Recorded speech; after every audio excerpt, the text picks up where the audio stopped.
तो नमस्कार मित्रों, आज का हमारा राजस्थान जीके डेली फैक्ट शुरू हो गया है। तो सबसे पहले आपका स्वागत, अभिनंदन, नमस्कार, आप सबका स्वागत है हमारे प्लेटफॉर्म पर। तो हमने ये सीरीज शुरू की है और आज हमारा चौथा दिन है। इसी तरह हमने 3 वीडियो पहले डाल दिए हैं और ये सीरीज अब लगातार चलेगी। तो इसे वीडियो को लाइक एंड शेयर कर दें। तो चलिए क्लास को शुरू करते हैं। तो आज राजस्थान के जो लोक देवता है उनमें रामदेव जी को हमने पढ़ लिया, हड़बू जी को पढ़ लिया। अब पाबू जी को आज पढ़ेंगे। पाबू जी के बारे में आज चर्चा करेंगे। तो आइए चलते हैं हमारे अध्याय की ओर। क्लास को शेयर कर दें अपने सभी मित्रों को। तो पाबू जी, जिन्हें आप सभी ऊँटों के देवता के नाम से जानते हैं, पाबू जी को ऊँटों का देवता इसलिए कहा जाता है क्योंकि सबसे पहले ऊँट लाने का श्रेय पाबू जी को दिया जाता है। इसीलिए जब ऊँट बीमार होता है तो पाबू जी की फड़ बाची जाती है और पाबू जी ऊँटों के लोक देवता कहलाते हैं। तो इसीलिए पाबू जी को ऊँट लाने का श्रेय सर्वप्रथम दिया जाता है। पाबू जी के अन्य कई नाम हैं जिनसे उन्हें जाना जाता है, जैसे प्लेग रक्षक देवता, ऊँटों के देवता और गायों के मुक्तिदाता और अन्य नामों से जाना जाता है। पाबू जी को लक्ष्मण का अवतार माना जाता है। पाबू जी को राव सिंह के वंशज भी मानते हैं। पाबू जी का जन्म कोलुमंड जोधपुर में हुआ, जहाँ पर उनका मंदिर बना हुआ है, जो पहले जोधपुर में था। जब नए जिले गठित हुए तब उनका मंदिर फलोदी जिले में आ गया, जोधपुर से अलग होकर।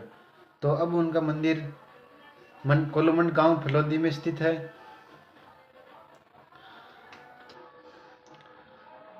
पाबू जी के घोड़ी का नाम केसर कालमी था, जिसे देवल चारनी ने दी थी। पाबू जी की पत्नी पाबू जी का विवाह अमरकोट की राजकुमारी सुप्यारदे के साथ हुआ था। पाबू जी के बहनोई जिंदराव खिची जायल नागौर के जमींदार थे और इन्हीं के साथ पाबू जी ने युद्ध किया था। और पाबू जी के बारे में एक ग्रंथ भी है जो आशिया मोड़ जी ने लिखा, पाबू प्रकाश के नाम से। पाबू जी की समाधि देचू गांव फलोदी में बनी हुई है।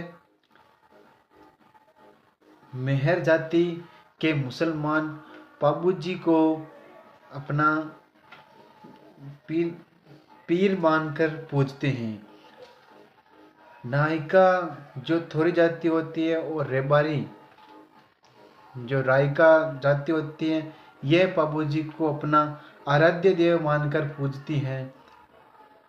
पाबू जी के भक्त या जिन्हें हम सहयोगी कह सकते हैं, चांदा, डेमा, हरमल, ये इनके सहयोगी या इनके भक्त हुए। तो ये पाबू जी के बारे में जो महत्वपूर्ण फैक्ट थे जिससे परीक्षा में प्रश्न आ सकते हैं, वहाँ से हमने चर्चा की। तो आज की क्लास में इतना ही। दूसरा कल पढ़ेंगे। तो आशा और उम्मीद है कि आप अपनी तैयारी में व्यस्त और मस्त होंगे। और जैसा कि आपको पता होगा कि बीएसटीसी के फॉर्म 2 दिसंबर से चालू हो गए हैं, यह 31 दिसंबर तक चलेंगे। तो अब आप जो तैयारी नहीं कर रहे हैं वो तैयारी शुरू कर दें, क्योंकि इसकी परीक्षा 2 महीने बाद होने की पूरी संभावना है। तो टाइम बहुत अब कम रहा है, अपनी तैयारी को बहुत जल्दी शुरू कर दें। और हमारी ये सीरीज जब रोज़ रहेगी। तो धन्यवाद। क्लास को लाइक एंड शेयर करें। तो एक बार फिर से हम आशा करते हैं आपसे कि आप अपनी तैयारी में व्यस्त होंगे। धन्यवाद।